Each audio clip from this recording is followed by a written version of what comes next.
naging 500,000. So sa Anti-Money Laundering Act, ganun din. Nagkaroon din ng history amendments. Itong PowerPoint na ginawa ko is parang mixture na siya ng tatlo. Kasi hindi naman niya, yung mga... Okay, antayin na lang natin. Ay, wala na siya. Okay.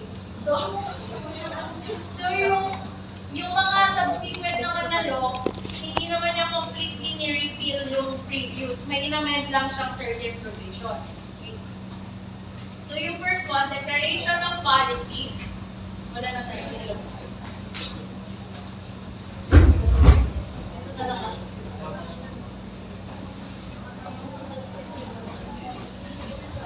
Sabi niya dito, pag daw ito touch my touch. Hello. Oh. Hello. Okay. So, Okay, dun sa declaration of policy, bakit natin pinag-aaralan ng Anti-Money Laundering Act? Alam niyo naman yung POGO, di ba? Anti-Money Laundering, the word money laundering is nililinis mo yung mga laundering, sabi ko nga nung brief pala, laundering from the word launder or laundry, nililinis mo yung maruming pera. So makikita nyo doon, merong listahan ng unlawful activities, yung ang daming mga crimes na nakalista. Lahat yon, if the money is related to those unlawful activities, considered siya as maduming pera. Ang ginagawa ngayon ng money laundering, nililinisan mo yung pera na yon para it would appear legal. So yun yung piniprevent, kaya merong Anti-Money Laundering Act. So yun lang naman yung declaration of policy, yung reason kung bakit merong Anti-Money Laundering Act. Tapos ito, hindi lang siya within the Philippines. Lahat ng transactions na or pera na pumapasok dito, basta suspicious yan or unlawful, mayroong authority ang Anti-Money Laundering Council para i-check or i-verify. So, ang pinaka-involved sa Consumer Protection Act, merong DTI, DOH, at DA.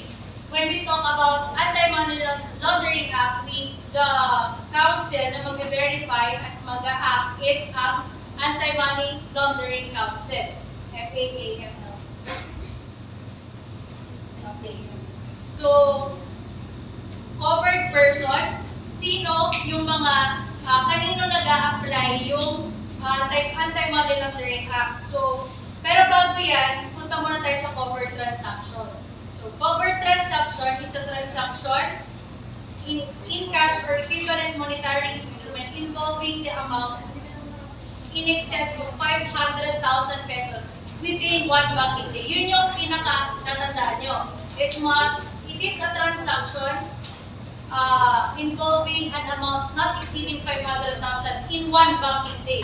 So, kung ang transaction is 250,000 ngayon, plus 250,000 bukas, hindi siya covered ng Anti-Money Laundering Act. So, ang sinasabi dito is 500,000 in one banking day.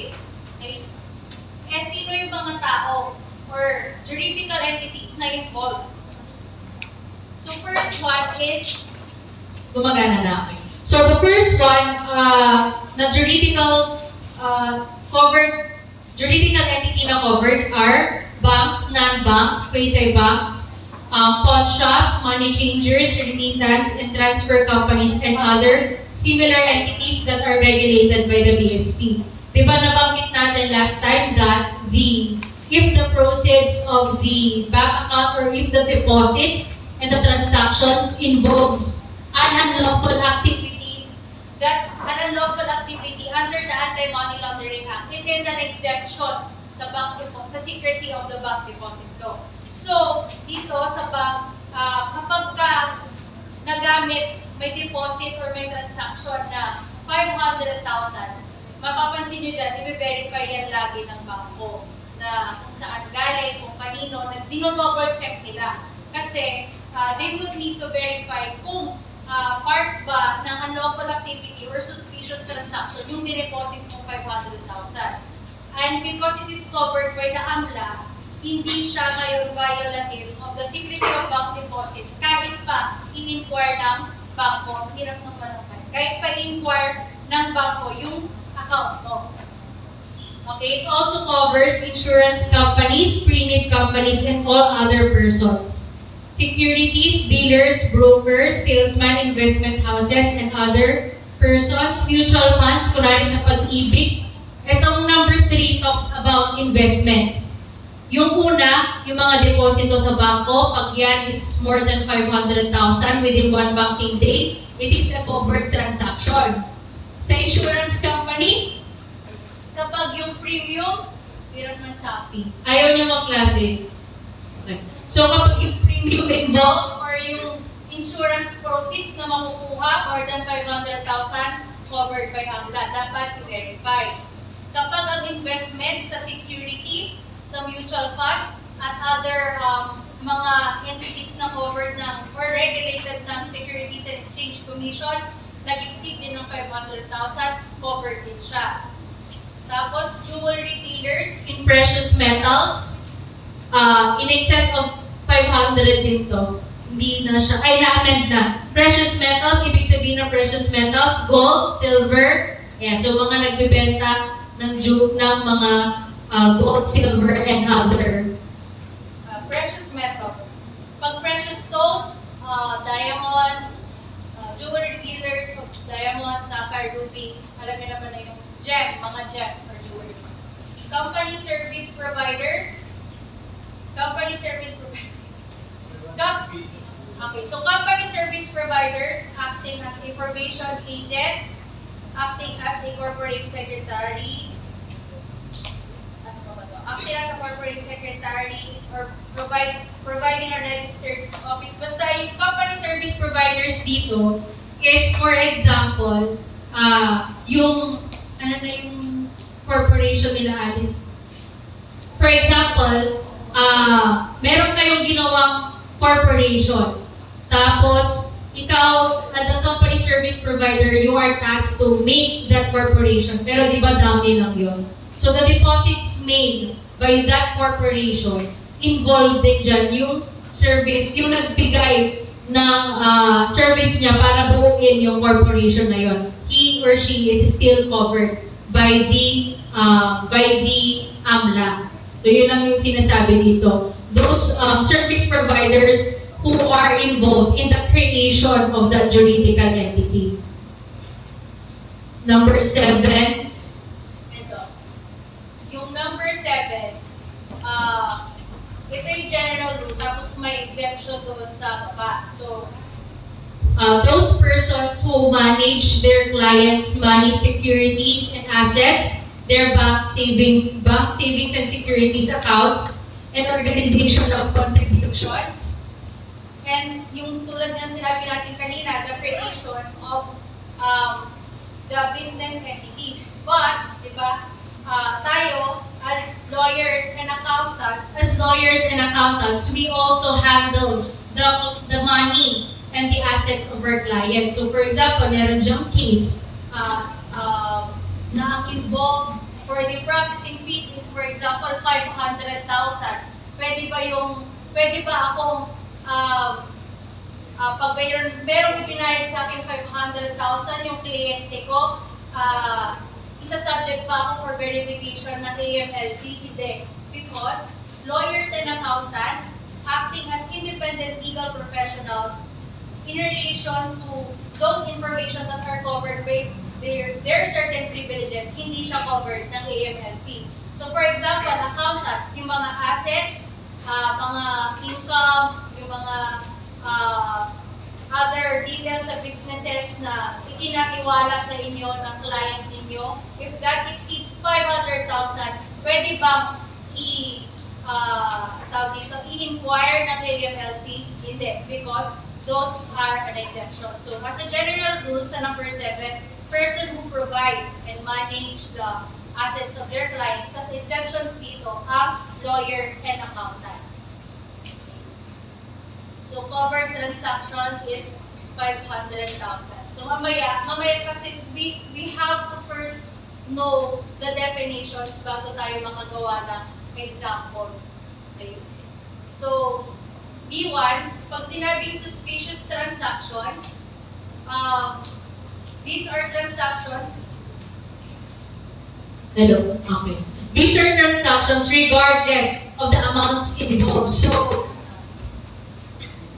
So ang general rule, 500,000 dapat covered transaction plus Covered person ka. Sulat ko.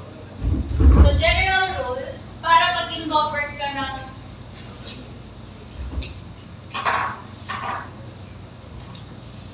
general rule, para covered ka ng AMLA, you must be a covered person plus yung transaction involved is a covered transaction. So, ito yung 1 to 7. Dapat, 1 to 7 ka, isa ka dun sa 1 to 7 banks, insurance companies, or service providers. Isa ka dun. Tapos, may diniposito sa'yo, o may transaction, o may binili sa'yo, na ang involved na amount is 500,000 pesos. So, pag check yung dalawa, yung transaction na yon is covered by the Anti-Money Laundering Act. So, pwede kang questioning or pwedeng i-verify yung transaction na yun ng Anti-Money Laundering Council. Ngayon, yung suspicious transaction naman, regardless of the amount, kahit less than 500,000 siya, if, sabi dito, meron dito 1 to 7, regardless kahit 500,000 siya o hindi, pwede siyang i-verify ng AMLC. So, yun lang yung sinasabi. Pero ano ba yung mga suspicious transaction na yun? Hello. So number 1 is that there is no underlying legal or trade obligation. So for example, Ano ba? So, for example, si Alice Go, nagbayad siya kay Harry Roque ng 500,000. Nagbayad siya ng 500,000, may dineposit sa bangko ni Harry Roque ng 500,000. So the bank, since it is covered by AMLA, would now inquire, ano ba yung 500,000 na yon? So, wala namang existing legal obligation, para wala namang attorney-client privilege between Alice Go and Harry Roque. So, magiging suspicious transaction na siya kasi there's no reason or walang dahilan kung walang existing na, or kunwari, walang utang si Alice Go kay Harry Roque para magbayad siya. So, there's no, na-define naman na kung ano yung obligation, di ba, sa obligon mo. So, there's no existing obligation, pero may diniposito kang amount. So, saan galing yun? So, nagiging suspicious siya. Kaya covered siya ng AMLA. So, the client is not properly identified. Kunwari sa bangko, alam niyo naman ng mga banks, meron silang certain standards of verifying the identity. So, you allow the money to enter. Kasi makikita nyo, pag sa several cases decided by the Supreme Court, ang daming bank managers na tawag dito, na penalize for violation of AMLA. Dahil, ito nga, if the client is not properly identified, for example, you allowed the deposit of this certain amount, or you allowed this transaction kahit na hindi naman properly identified yung client. So next, the amount involved is not commensurate with the business or financial capacity. bumalik na ba ako? So number 3, the amount involved is not commensurate with the business or financial capacity of the client. Again, for example, si Alice Go. Diba nakita nila na meron siyang luxury car, and then meron din siyang helicopter, and according to her son-ed, she is only earning this much. So how could she have afforded yung luxury cars and then yung helicopter? So again, the amount involved is not commensurate sa kinikita niya. So kung kunwari, ako, kasi yung isang ginagawa, may malalaking corporation, tapos meron lang silang itinatalagang tao dyan para mag-firma. Okay, so, itong taong to, for example, si Mr. A, isa lamang siya, kunwari, magpuputi. Yan. Pero inutusan ko siya na mag-deposito ng 500,000. Kasi pag ako, maki-question na kasi known akong person, parang gano'n, known ka corporation. So, inutusan mo to. So, nag-deposit ngayon si Mr. A ng 500,000.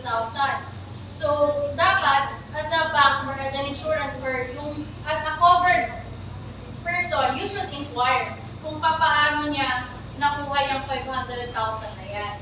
So, because it is not commensurate with the business or financial capacity of that person, it will fall under a suspicious transaction. So, dapat i-report mo. Mamaya, meron ding obligation to report. So, you should have reported that transaction. Okay? So, covered siya ng suspicious transaction. So, next, taking into account all known circumstances, it may be perceived that the client's transaction is structured in order to avoid being the subject of reporting requirements. Mamaya, we will discuss the reporting requirements. So, number 5, any circumstance relating to the transaction which is observed to deviate from the profile of the client and or client's past transaction. So, for example, you are engaged in the business of hotel and restaurant management. So, for accommodation, for celebration, ganyan. Yan ang line of business mo. And then suddenly, nag-make ka ng deposit sa isang construction company or isang agricultural company. So, because it is not in line with your business or your usual profile or usual transaction na sa linya ng mga accommodate hotel and restaurant accommodation, because it now involves a completely different transaction, magpo-fall siya sa suspicious transaction. That is an example. Okay. Number 6, the transaction is related to an unlawful activity. Ito yung nakalista na 1 to 34. So kapag pag na-found out ng covered person na yung transaction na yun is ginamit, for example, for drugs, for ginamit for kidnapping, for ginamit for terrorism, graft. Actually, 34 yun na 34 yun na unlawful activities. Hindi ko naman i-require ng memorize yun. But just to have a grasp na the money involved is used sa unlawful activities na yun, yung 36 offenses na yun, it is also considered as a suspicious transaction na dapat i-report sa AMLC. Next, when we say monetary instrument, it refers to coins or currency of legal tender, drafts, checks, notes, securities, and negotiable instruments, and others when it comes to investments. And number 4, other similar instruments were titled there to passes to another by endorsement, assignment, or delivery. So when we say monetary instrument, it is not only legal tender. Kumbaga, it also pertains to checks, securities, and other kinds of similar value na dinideliver or it can be assigned to others. So itong precious metals at precious stones na define na natin kanina. So next is, pag sinabing it is related, if the transaction is related to an unlawful activity, it is a suspicious transaction and it is covered by AMLA. So ano ba yung mga unlawful activity na to? So take note na it refers to any act or omission or series of combination involving or having a direct relation. Ibig sabihin, it must only have a relation.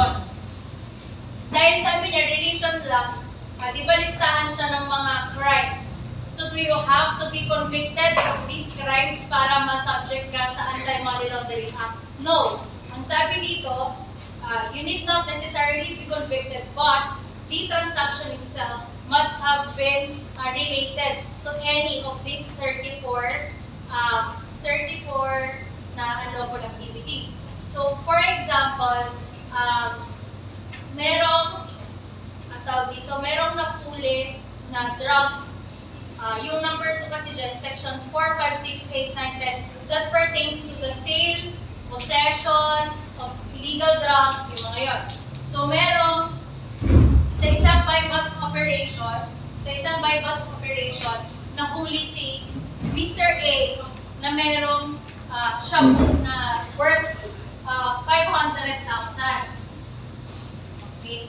So, is that covered by AMLA? Yes, kapag si Mr. A, meron din siyang deposits beforehand. Kunwari may mga nag-deposit sa account niya na 1.5 million. may mga nagdeposito sa account niya. Yun yung pinapaikot niya. So, nililinis niya, although madumi pa rin, nililinis niya itong 1.5 million. Ito, kumari yung nagiging capital niya for the drug trafficking, for the sale, possession, and the sale and possession of that illegal drug. So, ngayon, magbibenta na siya ng drugs. Okay, so yun, ano yung pwede mong ikaso sa kanya? Sale and possession of drugs lang ba? Or also violation of AMLA? So, ang sabi dito, pwede mo siyang kasuhan ng violation of AMLA pag napatunayan. Kasi, by bus operation pa lang naman yun eh. Nakita lang yung 1.5 million sa na-deposit sa kanya. But does that prove anything? Wala.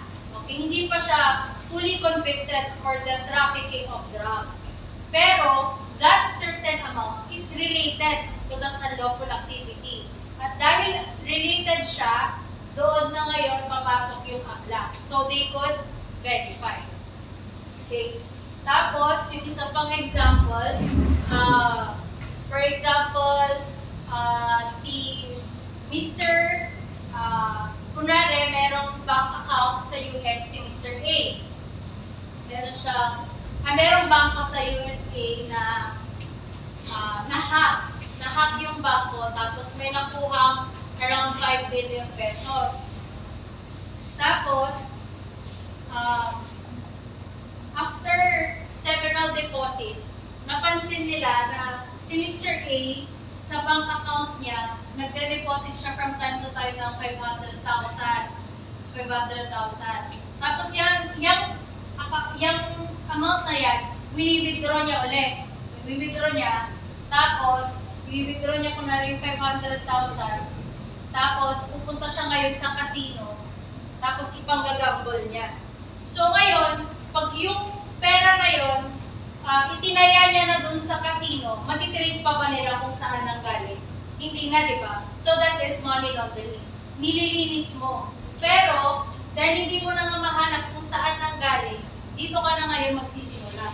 Kasi hindi naman possible na mapasok at ma-withdraw yung amount na yun kung hindi involved ang mga banks, bank officials, bank managers, kasi they allowed this transaction without verifying or without complying with the AMLA.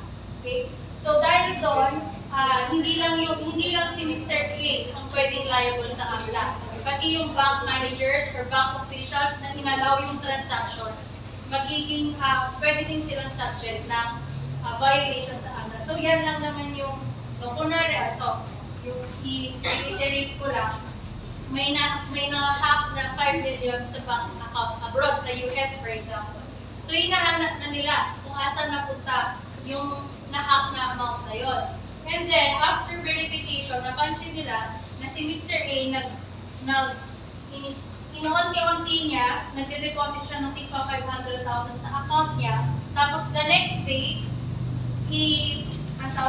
ipinagsusugal niya. Since na-invest niya na yun dun sa casino, saan pa ba? Malalaman pa ba ng mga tao kung saan napunta yung amount? Hindi na. Nalinis na siya. Pero although nalinis na siya, that is considered as money laundering. Tapos yun yung piniprevent ng AMLC. So, magiging yung covered persons na 1 to 7 na involved dito sa transaction na to, lahat sila pwedeng, they could also be considered as perpetrators doon sa crime na violation of anti-money laundering. Paano daw pagkapunta sa charity? Pag napunta sa charity, it is still considered as money laundering. Kasi yung source, basta it exceeds 500,000. Basta it exceeds. Kasi tignan nyo to. One of the unlawful activities is malversation of public funds and property. When you misappropriate public funds and property, saan mo ginagamit yung pera? Sa public din, para din sa public. Pero, ang crime kasi na to, you still use that money for the public, pero hindi mo siya ginagamit ng buo. Yun. And, sino nag-benefit doon? Yung tao ba? Hindi. Ibang tao yung nagbe-benefit. But the question is yung transaction. We are questioning sa AMLA yung transaction and the source, hindi yung pinatunguhan. So, yung nasa malversation ng public funds, yung funds ginamit para sa publiko.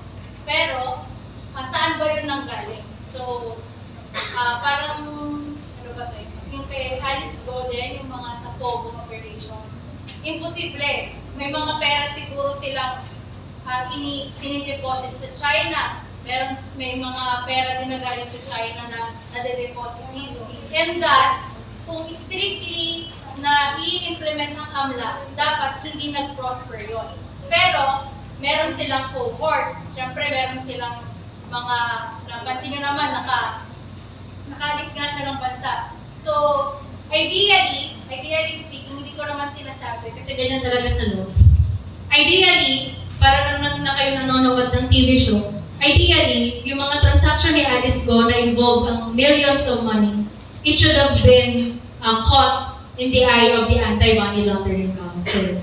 Pero, may mga covered persons from 1 to 7 na inaalaw na nangyayari yun. So, kapag magpupush through yung investigation, napupush through na, di ba? Lumalabas na isa-isa yung mga nakakasama niya doon sa transaction, sa illegal transaction. So, pati yung mga yon could be held liable for anti-money laundering. So, Section 4. So, when is talks about money laundering offense? So, what act of money laundering is, ano ba po? So, what act of money laundering is violative? What act of money laundering yung tawag dito, penalized ng AMLA? So, it is committed by any person who, knowing that. Okay, so aside from the covered persons and the covered transaction, money laundering can be committed by any person who, knowing that any monetary instrument or property represents or relates to as a proceed of unlawful activity. Yun nga sa sinabi ko kanina, basta yung transaction or yung perang involved is ginamit doon sa 1 to 34, automatic covered by AMLA yan. Okay? So, number 1, it transacts the said monetary instrument or property. Pangalawa, that person converts, transfers, disposes, moves, or acquires, or possesses that property. Ito nga yun. Kunwari si Mr. A, itong perang to, unlawful na yan. Now, he possesses it and then converts it. So, pinossess niya, dineposit niya sa 500,000, withdraw niya, tapos kinonvert niya, ginawa niyang pantayan sa gamble, that is considered as, nagpa-follow siya sa letter B. Conceals or disguises the true nature, source, location.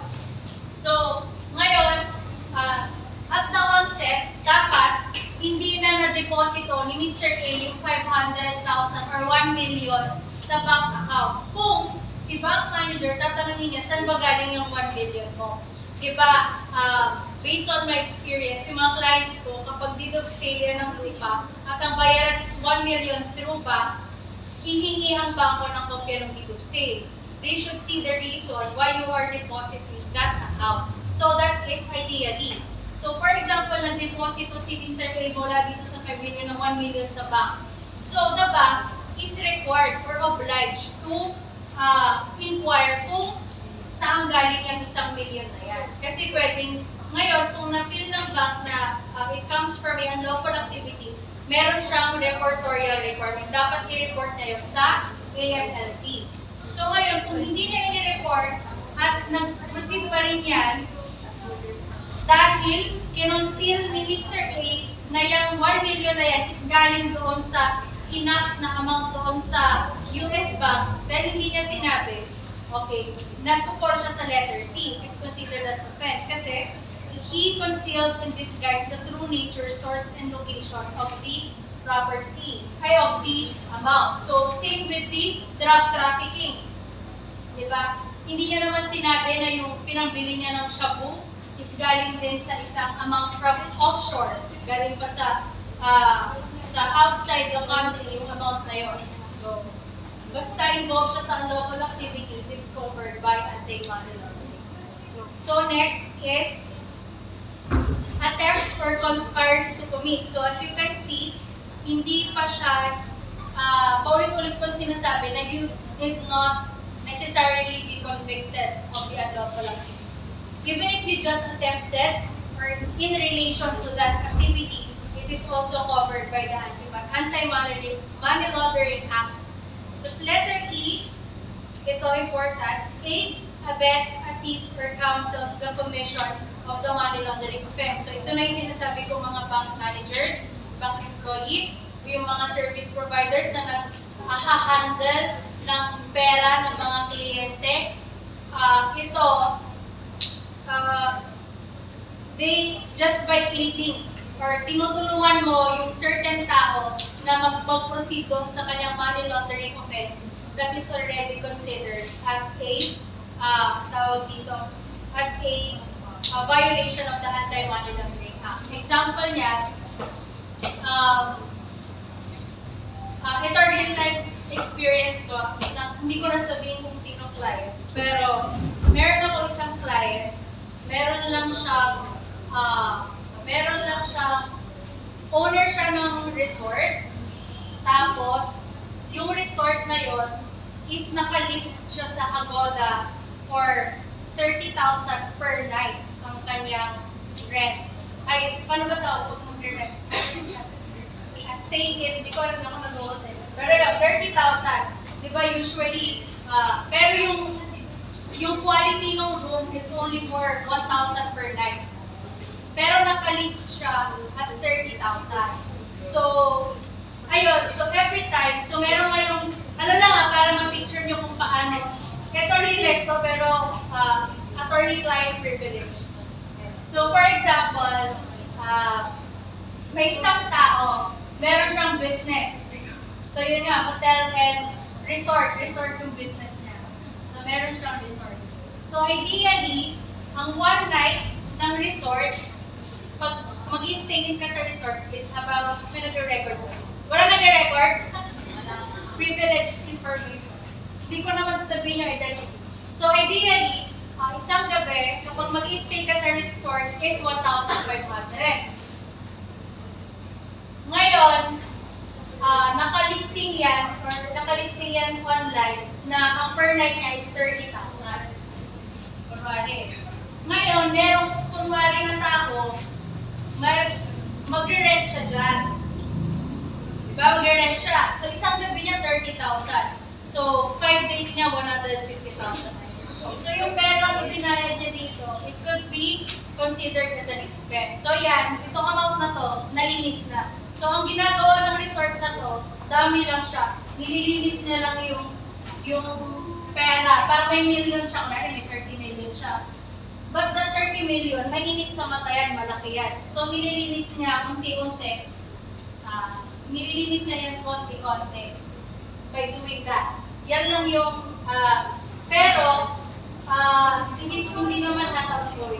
Pero parang ganyan, ang idea ng paglilinis ng maduming pera. Hindi ko kayo tinuturuan na maglinis ng maduming pera. But, I was just giving an example. Ganyan din yung ginagawa ni Gamble. Kunwari naman si Mr. A, merong transaction ulit na 30 million, parang ganyan. So, para malinis na yan, dinideposito niya, tapos wini-withdraw niya, tapos tawag dito? Ano ba yung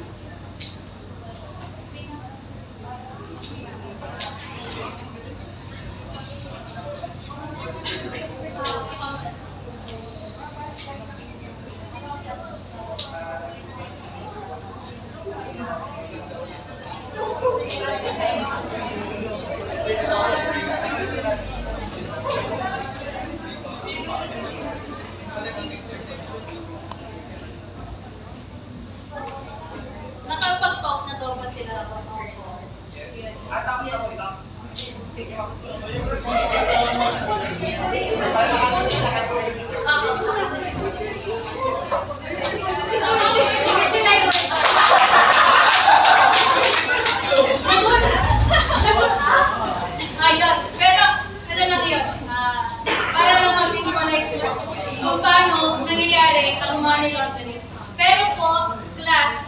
ganito is illegal. That's violation. Huwag yung gagawin. Kasi may exemption ang lawyers and accountants. Diba? General rule, kapag nagpa-provide ka ng service, kapag may ganitong transaction, dapat hindi mo tulungan or hindi mo i-aid, abet, or assist. Gano'n. Exception, lawyers and accountants. Exemption to the exception kapag hindi na siya covered by the attorney-client privilege. For example, di ba si Harry Roque, considered daw siya as counsel, pero sabi ni Harry Roque is, there was never an attorney-client privilege because he was only placed on the organizational chart. Parang nilagay lang daw doon yung pangalan niya. Which is sumagot naman si yung House of Representatives na lawyer din na the moment that a client steps in your office and consults you about a certain matter, there is already automatically an attorney-client relationship. Yun naman yung arguments nila. So, yun. So, as a general rule, dapat, ito yung ito yung bawal. Gusto ko lang ma-visualize mo kung paano nangyayari ang money laundering. At talamak yan, talaga, lalo na sa mga malalaking corporation. Tingnan nyo nga yung Pogo, ang tagal niyang nag-prosper. So, yun. So, basta ganyan, nililinis nila unti-unti yung pera. So, ngayon, dahil dumadami na yung ganyan, nagkaroon na ng AMLA para kapag merong transaction na exceeding 500,000 or any of the 1 to 34 na offenses, i-verify na agad yan ng bangko. And within 5 days, dapat sabihin na nila sa AMLC para ma-check yung transaction. Agad-agad. Okay? So, yung last dito is money laundering is also committed by any covered person. Ito, by any covered person who, knowing that a covered or suspicious transaction is required to be reported to the AMLC, fails to do so. So, ayun nga, yung nakalistang 1 to 7, kunwari, mayroong nagkuha ng insurance for 500,000 and more. Or for example, may bangko, ayan, nag-deposit ng 1 million nang hindi niya bine-verify. Pero, alam mo na based on the requisites ng AMLA, it should be a covered or suspicious transaction, pero hindi mo ni-report. Although bank manager ka, hindi mo ni-report, client mo, hindi mo ni-report, insurance company ka, hindi mo rin ni-report, kahit hindi ikaw yung gumawa mismo, hindi mo lang na-report, hindi ka lang nag-apply sa reportorial requirements ng AMLA, you are also considered as that is also considered as a violation of the AMLA. So, kung for example lang, itong part na to, sino ba to? Kunwari itong part na to, 30,000, syempre ano mo yan, it is considered as kunwari accountant kayo nito, accountant kayo ng resort. So, accountant kayo ng resort, tapos ikaw yung nag-aayos ng mga pera nila. But you did not report. Okay. So, it is also considered as a violation. Kasi the privileges, ayun. Pero, basta ganun yun yung general rule niya. Na, tawag dito, or for example, ito na lang, yung bank, para mas clear. Yung bank, may nag-deposit ng 1 million. Tapos, feeling mo galing siya feeling mo, after verification, you found out that it came from the hacked 5 million from the US bank, but you did not report. Then, although you are not the person na nag-deposit, at nag-withdraw, at naglinis, then, dahil hindi mo ni-report, you are also considered as the offender. So, sa Section 6, prosecution.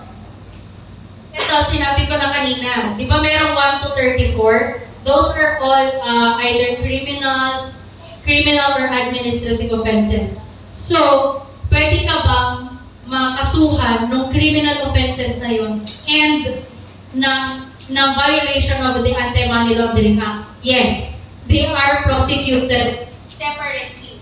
So, for example, yung pera na yun, yung 1.5 billion, ginamit mo sa sale of illegal drugs. Pwede kang makonvict for the sale of illegal drugs. Pwede ka rin makonvict for violation of AMLA. They are prosecuted separately. Tapos, kahit ongoing yung, kasi di ba hindi naman required na convicted ka of sale of illegal drugs. Although ongoing yung proceedings ng case na to, pwede rin ongoing yung proceedings sa violation of ABLA. So, the key word is, they proceed separately and independently of each other. Ayun, so section 9, ito naman yung duty ng mga covered persons, yung 1 to 7. So as a general rule, dapat they must have their customer identification. Ito yung sinasabi ko, yung mga bangko, mga insurance companies, lahat sila dapat meron silang standard na gagawin to ang tawag dito, identify the identity of their clients. So magre-require sila. Thus, yung record keeping, all records and transactions of covered institutions shall be maintained and safely stored for 5 years. Even for those closed accounts, dapat i-maintain din siya ng 5 years. Pero na clear naman kung paano nangyayari yung money laundering. Doon sa example. Basta, ang pinaka-point, marumi yung pera, nililinis mo. Yun lang siya. Pero pag tatanungin ko kayo sa receipt, wag ganun yung sagot niya. Can you explain money laundering? Ma'am, yun po yung marumi yung pera. No, basta yun. Basta when we say money laundering,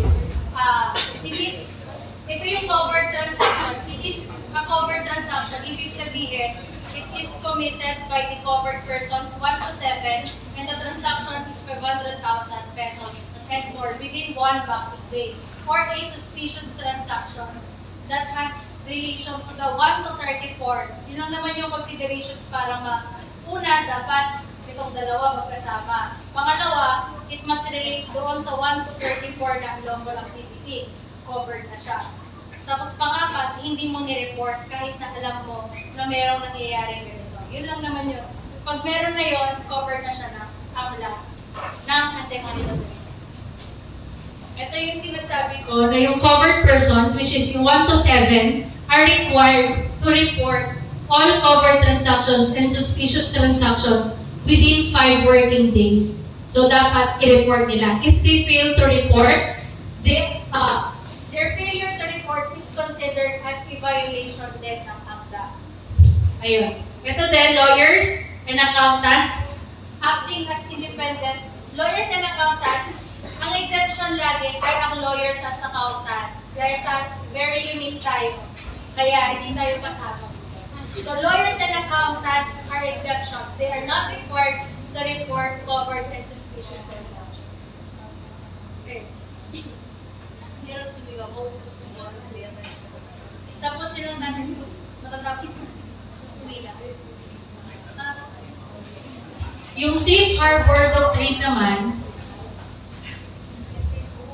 una, yung sinabi ko, if the covered institutions, yung 1 to 7, will inquire into the bank account, hindi siya considered as violation ng secrecy of bank deposits. Pero, they are prohibited from communicating that a report was made with regard to that transaction. Kasi makakapag-ready sila eh. Kunwari yung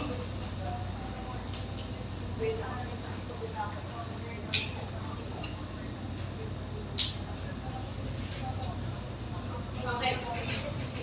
So, ang sinasabi sa safe harbor doctrine, as a general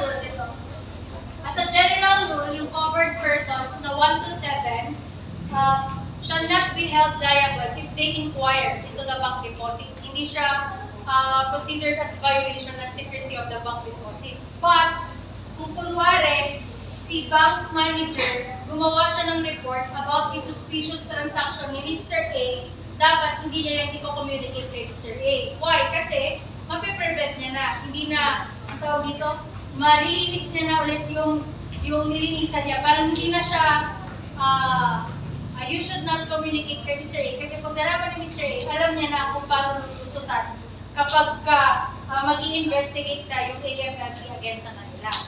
Tapos, general rule yun. If you feel general rule yun, ang exception is good faith, may isang exception dito dun sa last paragraph.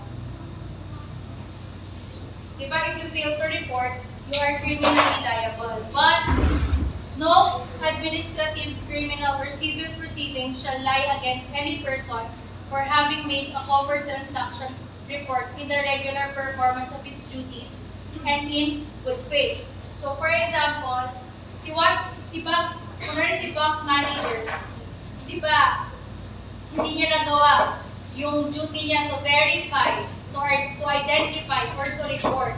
Okay?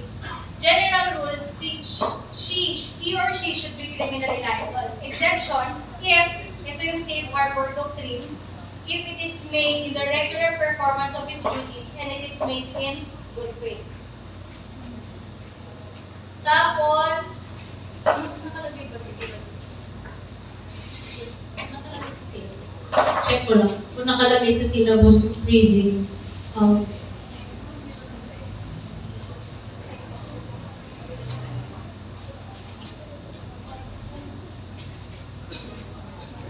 Wala pala. Okay. So, let's just discuss. Pero wala sa syllabus yung freezing. So, ngayon, mayroon ng bank account si Mr. A. So, na-found out na ng Anti-Money Laundering Council na meron talagang unlawful activity or meron talagang money laundering na nagaganap. So, ano ngayon ang gagawin? Ang Court of Appeals will now issue a freeze order para hindi magalaw yung bank account na yun. Okay? For the period of 6 months. If within 6 months hindi pa rin siya na-lift, it will be ipso facto lifted. Ibig sabihin, automatically lifted na yung freeze order after a period of 6 months. Ngayon, if Mr. A is against the filing, is against the issuance of the freeze order, pwede siyang mag-file ng motion to lift the freeze order. Wala naman ito sa syllabus na pero discuss. Okay. Section 11, yun yung sinabi ko, it is an exemption sa Secrecy of Bank Deposit Act because the Anti-Money Laundering Council may inquire into or examine in deposits and investment with any banking institutions. And take note, kasi complete dapat, if there is a probable cause. So kung wala namang probable cause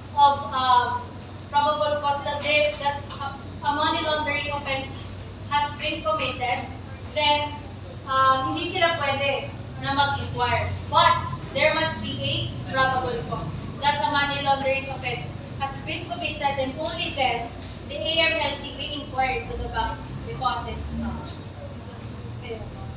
Civil forfeiture. So again, kapag nalaman nila na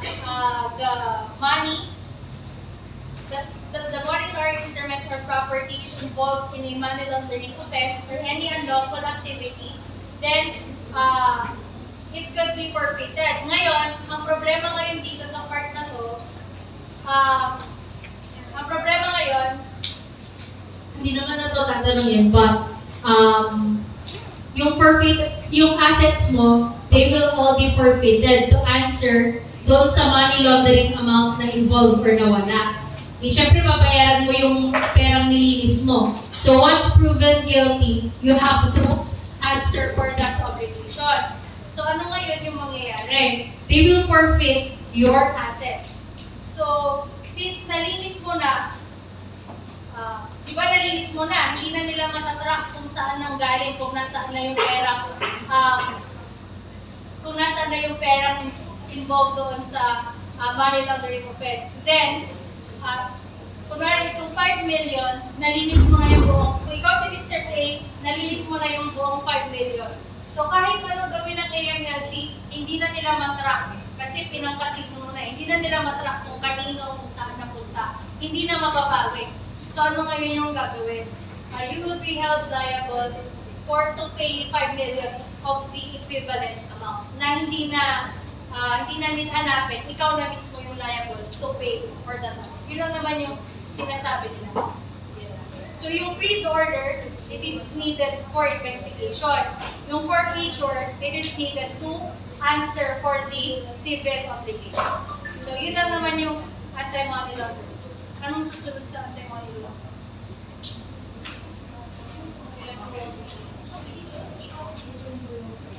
Ano, IPL na? Ayan, so, after your midterms, IPL na. So, natapos na tayo kaagad, so you're free to go. Tapos, so to clarify lang ulit, Yung midterms nyo, 11-2. Tapos, and then,